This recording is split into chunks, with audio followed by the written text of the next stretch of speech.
नमस्कार मित्र हो, आजच्या या व्हिडिओमध्ये मी अशा 8 सवयी सांगणार आहे त्या लोकांच्या जे नेहमी खुश आणि आनंदी राहतात. त्यांना पाहून असं वाटतं की काय आहे ह्यांच्या नेहमी आनंदी राहण्याचं सिक्रेट. असं काय करतात ते जे ते एवढे आनंदी असतात, काय विचार करतात, काय करतात, कसे एवढे आनंदी राहतात. आणि आपण ना खूप प्रयत्न करतो ह्यांना कॉपी करायचा, परंतु योग्य गोष्ट माहीत असेल तेव्हाच तर तुम्ही योग्य प्रकारे कॉपी करू शकाल. आज तुम्हाला त्यांच्या सवयींबद्दल, त्यांच्या हॅबिट्सबद्दल माहिती होणार आहे. तुम्हीही कॉपी पेस्ट करा त्यांना तुमच्या आयुष्यामध्ये. तुम्हीही आनंदी राहायला शिकाल. तर सुरू करूया. पहिला मुद्दा आहे, असे लोक ॲक्टिव्ह असतात. पहा, असे लोक ना ॲक्टिव्ह असतात. आता ती सकाळची सुरुवात करणे असू द्यात किंवा पूर्ण दिवस लोळत राहणं, पडून राहणं त्यांना आवडत नाही. काही ना काही ॲक्टिव्हिटीजमध्ये, क्रियाकलापांमध्ये नेहमी स्वतःला बिझी ठेवतात. आता असं नाही आहे की फालतूच्या ॲक्टिव्हिटीमध्ये स्वतःला बिझी ठेवतायत. त्या ॲक्टिव्हिटीजमध्ये स्वतःला बिझी ठेवतात ज्यामुळे त्यांचे आरोग्य सुधारते आहे, त्यांच्या लक्ष्याच्या टुवर्ड्स त्यांना घेऊन जात आहे, कोणाची तरी मदत करत आहेत. कोणत्याही प्रकारे काहीतरी यूजफुल ॲक्टिव्हिटीजमध्ये ते स्वतःला नेहमी बिझी ठेवतात.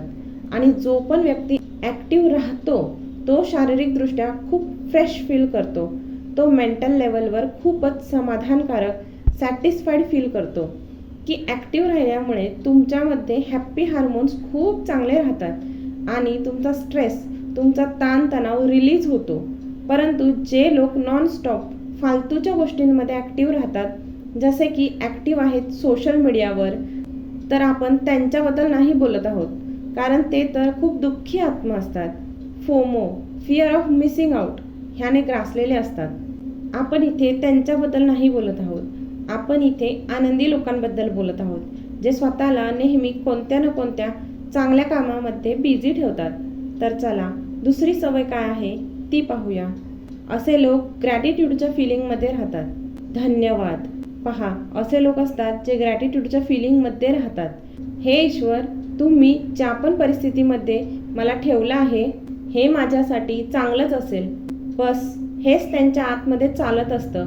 असं नाही आहे की हे लोक जे नेहमी खुश असतात, आनंदी असतात, त्यांच्या आयुष्यात कधीच कोणता अडथळा, प्रॉब्लेम्स येत नाहीत. येतात, परंतु हे अडथळ्यांना पण असं सांगून कमी करून टाकतात की माझ्या परमेश्वराने मला आता या सिच्युएशनमध्ये, परिस्थितीमध्ये ठेवलंय, तर हे माझ्यासाठी चांगलंच असेल, कारण देवाचा प्लॅन हा नेहमीच बेस्टच असतो. तर ही जी ग्रॅटिट्यूडची फिलिंग ह्यांच्या आतमध्ये असते ती कठीण वेळेला ही अगदी सहज जाऊ देते. नाहीतर काय, कोणताही कठीण प्रसंग आला की लोक अगदी सहज बिथरतात, तुटतात. परंतु हे लोक जे असतात ते ग्रॅटिट्यूडच्या फिलिंगमुळे बहरतात, उजळतात. आणि मग लोक विचारतात की तुझ्या आयुष्यामध्ये इतका कठीण प्रसंग आला, इतका टफ टाइम होता, कसं सांभाळलं. आणि ते सहज बोलून जातात की बस देवावर विश्वास ठेवला आणि सर्व ठीक होत गेलं. लोक म्हणतात की हां, ही तर बोलायची गोष्ट आहे, परंतु खरोखर असंच होतं. तर हे ग्रॅटिट्यूडची प्रॅक्टिस करतात, ग्रॅटिट्यूडच्या फिलिंगमध्ये राहतात. तर जी कठीण वेळ आहे ना, ज्या अडचणी आहेत त्या आपण खूप लहान वाटू लागतात आणि बस आनंदावर, खुशीवर फोकस गेल्यामुळे ना, त्या हाय स्ट्रेसच्या वेळेतही जिथे तुमच्या स्ट्रेस लेवलमध्ये वाढ झाल्यामुळे तुमच्या आतमध्ये स्ट्रेस हार्मोन वाढत असतात, परंतु ग्रॅटिट्यूडची प्रॅक्टिस केल्यामुळे तिथे हॅपीनेस हार्मोन सतत वाढत राहतात. त्यामुळे काय आहे, सर्व बॅलन्स होत राहतं आणि हे लोक आनंदी राहतात. तिसरा मुद्दा आहे, असे लोक दुसऱ्या लोकांसोबत कनेक्ट होतात, सोशलायझिंग करतात, एकलकोंडे नसतात. लोकांशी मिळणं, जुळणं, शिकणं ह्यांना खूप आवडतं. पण आता असं नाही आहे की कोणाच्याही पाठी स्वतःचा वेळ वाया घालवत आहेत. म्हणजे समंजसपणे जे चांगले लोक असतात त्यांच्यासोबत नेटवर्किंग करतात. जर ह्यांना मदत मागायची गरज जरी असेल तरी चांगल्या लोकांना मदत मागतात. कोणा दुसऱ्याची मदत करायची असेल तर ती पण करतात. लोकांशी कनेक्ट राहतात, कारण आपण सर्वजण सोशल ॲनिमल आहोत. जेव्हा पण आपण लोकांच्या जवळ राहतो, एक तर हे झालंय ना की सोशल मीडियावर जवळीक वाढवतायत, त्याने काही नाही होत.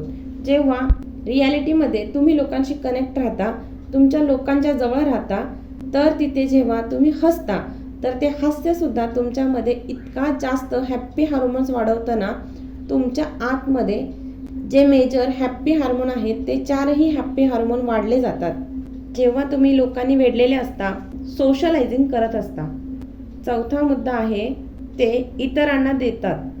देण्याची ह्यांची सवय असते, कारण देण्यावर हे लोक विश्वास ठेवतात. जो व्यक्ती देण्याचं सामर्थ्य ठेवतो, विचार करा त्याच्याकडे किती असेल. म्हणूनच हे लोक जेव्हा पण काही देतात, जसं की स्वतःचे एफर्ट्स देणे असो की कोणाचं तरी आयुष्य बेटर बनवत असतील, कोणाला मॉनिटरी रूपाने काही मदत करत असतील, कोणाला काही आयडियाज देत असतील, नेहमी प्युअर इंटेन्शनने देतात. त्या प्युअरिटीमुळे हे लोक जितकं देतात त्यापेक्षा जास्त त्यांच्याकडे परत येतं. प्रकृतीचा नियम आहे, जितकं तुम्ही द्याल त्याच्या कैक पटीने तसंच तुमच्याकडे पण रिटर्न येतं. आणि जर तुम्ही वाईट द्याल तर समजतच आहात काय होणार आहे ते. प्रकृती मग तुम्हाला सुधरवू पण शकते, तिला तुम्हाला सुधरवायचं पण असतं, तर तुमच्याकडे पण वाईट पलटून येणार. तुम्ही ह्याला लॉ ऑफ कर्मा असं पण म्हणू शकता. तर हे जे खुशहाल लोक असतात, आनंदी लोक असतात, ते दाताच्या कॅटेगरीमध्ये येतात, देणेवाले असतात. तर नेहमी एक नियत असली पाहिजे की देणेवाले बना. तुम्ही ईश्वराला, परमेश्वराला, देवाला म्हणा की हे देवा, मी इतरांना देऊ शकेन इतकं सक्षम मला बनव. कारण जेव्हा तुम्ही असं म्हणाल तेव्हा देव तुम्हाला भरपूर देईल. परंतु जर तुम्ही ही भावना ठेवाल की फक्त मला आणि मलाच मिळू दे, तर तुमच्या आयुष्यात कंगालीच राहील. आणि ही फक्त धनाची कंगाली नाही आहे, आयडियाजची पण कंगाली राहील, हॅपीनेसची पण कंगाली राहील.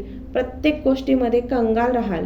तर परमेश्वराकडे जेव्हा पण काही मागाल तर मागा की हे देवा, मी इतरांना देऊ शकेन इतकं भरभरून माझ्याकडे असू देत. देवा, मला देण्यालायक बनव. तर यामुळे पहा किती हॅपीनेस तुमच्याकडे अट्रॅक्ट होईल. पाचवा मुद्दा आहे ते एक्सपेक्टेशनना घट्ट पकडून राहत नाहीत. पहा, इतकं नसतं की बस आशेवर राहतील, एक्सपेक्टेशन करत राहतील. त्यांना एकदम पकडून, बसून, धरून, साखळीने एकदम बांधून घेतलंय स्वतःला की आत्ता मी ही आशा, हे एक्सपेक्टेशन ठेवलं आहे तर हे व्हायलाच पाहिजे. आशा ठेवणे मनुष्याचा स्वभाव आहे, ही सुंदरता आहे मनुष्याच्या स्वभावाची. तर आपण सर्वच जण आपल्या जवळच्या प्रिय लोकांकडून काही ना काही अपेक्षा ठेवतोच. कोणाकडून कमी तर कोणाकडून जास्त ठेवतो. स्वतःकडूनही आपल्या अपेक्षा असतात. परंतु ह्या लोकांना हे माहीत असतं, ठाऊक असतं की आपण स्वतःच आपल्या सर्व अपेक्षा पूर्ण करू शकत नाही, तर दुसरं कोणी तर त्या काय करतील. तर हे लोक असे चिकटून राहत नाहीत त्या गोष्टींना की जर हे नाही झालं तर मी रुसून बसलो की बस आता काही नाही होऊ शकत. हे लोक समजतात की अपेक्षा ठेवणं मनुष्याचा स्वभाव आहे. तर काही पूर्ण होतील तर काही अर्ध्याच राहतील. तर हे लोक रिझनेबल अपेक्षा, एक्सपेक्टेशन्स ठेवतात. आणि काही अपेक्षा, एक्सपेक्टेशन पूर्ण नाही झाल्या तर ते शॉकमध्ये जात नाहीत, ॲक्सेप्ट करतात की ठीक आहे, नाही होऊ शकत. पाहतात, चेक करतात की आपण काही जास्तच तर एक्सपेक्ट नव्हतं ना केलं, आणि मग त्यानंतर स्वतःला सावरतात आणि जितकं झालं आहे, जितकं मिळालं आहे त्यासाठी ग्रॅटिट्यूड, कृतज्ञतेचा भाव ठेवतात. तर ह्यांच्यावर तणाव, स्ट्रेस राहतच नाही. सहावा मुद्दा आहे असे लोक रिअलिस्टिक गोल्स ठेवतात. आयुष्यात, जीवनात लक्ष, गोल्स नक्कीच बनवतात. पण ते गोल्स, लक्ष रिअलिस्टिक असतात. असं नाही आहे की स्वप्नरंजनात दंग झाले आहेत की थोडंसं संकट आले, प्रॉब्लेम झाले की विखरून जातील. असं नाही करत ते. रिअलिस्टिक गोल्स बनवतात. आता रिअलिस्टिक गोल्स म्हणजे जितकी ह्यांच्याकडे क्षमता आहे, सोर्सेस आहेत, जेवढी ह्यांच्याकडे मॅन पॉवर आहे, ह्यांच्याकडे जे शहाणपण आहे त्यानुसार ते रिअलिस्टिक गोल्स बनवतात. असं पण नाही आहे की लहान स्वप्न असतात ह्यांचे, हे मोठे स्वप्न पाहतात. परंतु आत्ता जे त्यांचे प्रेझेंटमध्ये जी त्यांची परिस्थिती आहे त्या हिशोबाने ते गोल्स सेट करतात. आणि हे लोक भविष्यासाठी एक हाय ॲम्बिशन ठेवतात की स्वतःला सतत बेटर बनवत राहतात, आपले सोर्सेस वाढवत राहतात, आपले नेटवर्क वाढवत राहतात आणि हळूहळू मोठे होत जातात. खूप सारे असे लोक असतात जे खूप मोठं ह्यूज गोल सेट करतात आणि मग ते रिॲलिटीशी तर कनेक्ट होऊ शकत नाहीत. तर काय होतं, निराशा पदरी पडते. बस इथेच फरक असतो त्या लोकांमध्ये जे दुःखी राहतात आणि त्या लोकांमध्ये जे सुखी राहतात. तर सुखी लोक वास्तविकतेमध्ये जगतात आणि जे दुःखी लोक असतात ते स्वप्नरंजनात दंग झालेले असतात आणि जसे ते स्वप्नरंजनातून बाहेर येतात तसे ते पडून जातात, विखरून जातात, तुटून जातात. 7वा मुद्दा आहे ते ग्रोथ माइंडसेट ॲडॉप्ट करतात. ह्यांचा ग्रोथ माइंडसेट असतो. जसं की आत्ताच आपण पाहिलं की हे लोक प्रेझेंटमध्ये म्हणजेच वर्तमानात राहतात, रियालिटीशी कनेक्ट राहतात. परंतु ह्यांचा ग्रोथ माइंडसेट असतो. ह्यांना माहीत असतं की जर आपल्याला मनुष्य जीवन मिळालं आहे तर आम्ही आमच्या हायेस्ट पोटेन्शियलपर्यंत जाणार आहोत, आम्ही ग्रो करणार आहोत, आम्ही आमच्या मनुष्य जीवनाला चांगले बनवणार आहोत. असं नाही आहे की हे लोक पैशाचे लालची असतात त्यामुळे त्यांना ग्रोथ हवी असते. नाही, तुम्ही पहा की किती मोठे मोठे बिझनेसमॅन आहेत, किती कमवतात ते लोक आणि कितीतरी जास्त डोनेट पण करतात, दान पण देतात. तर ह्यांचा ग्रोथ असा नाही आहे की फक्त स्वतःच्या सेल्फिश मोटिव्हसाठी हवा आहे. कधी स्वतःच्या देशाला पुढे घेऊन जायचं असतं, कधी आपल्या देशाचे सिटिझन्स आहेत त्यांना पुढे घेऊन जायचं असतं, कधी कोणत्या तरी गरजूंची मदत करायची असते, कधी आपल्या फॅमिलीला ग्रोथ द्यायची असते. प्रत्येक गोष्टींसाठी क्लॅरिटी ह्यांच्यामध्ये असते, ग्रोथ माइंडसेट असतो.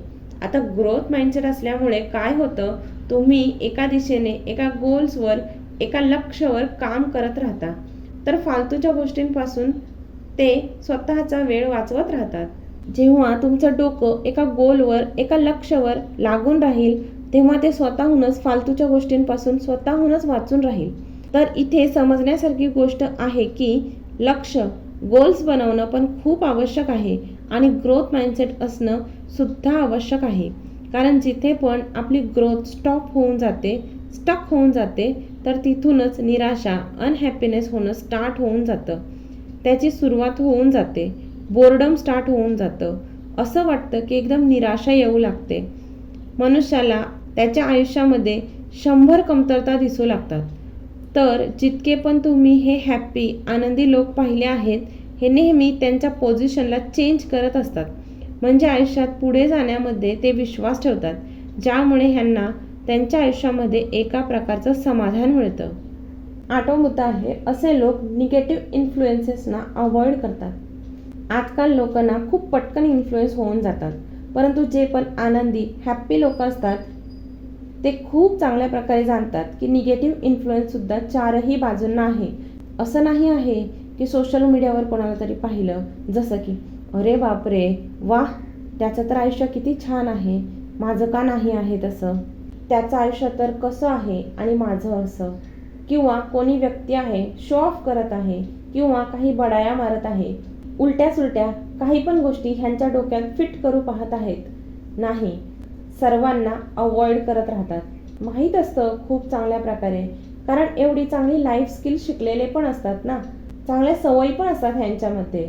तर त्या चांगल्या सवयींमुळे विजडम पण डेव्हलप होतो. त्याच विजडमचा वापर करून हे खूप चांगल्या प्रकारे टॉक्सिक लोकांना, निगेटिव्हिटीला ओळखतात.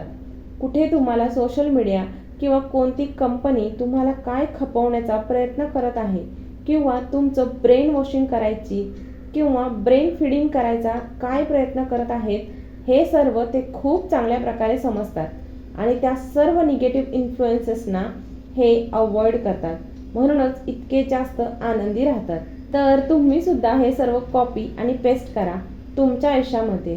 तुम्ही सुद्धा नेहमी हसत आनंदीच राहाल आणि मग तुम्हाला पण लोक विचारतील काय आहे तुमच्या आनंदाचं रहस्य, आम्हाला पण सांगा, आम्हाला पण आनंदी व्हायचं आहे तुमच्यासारखं.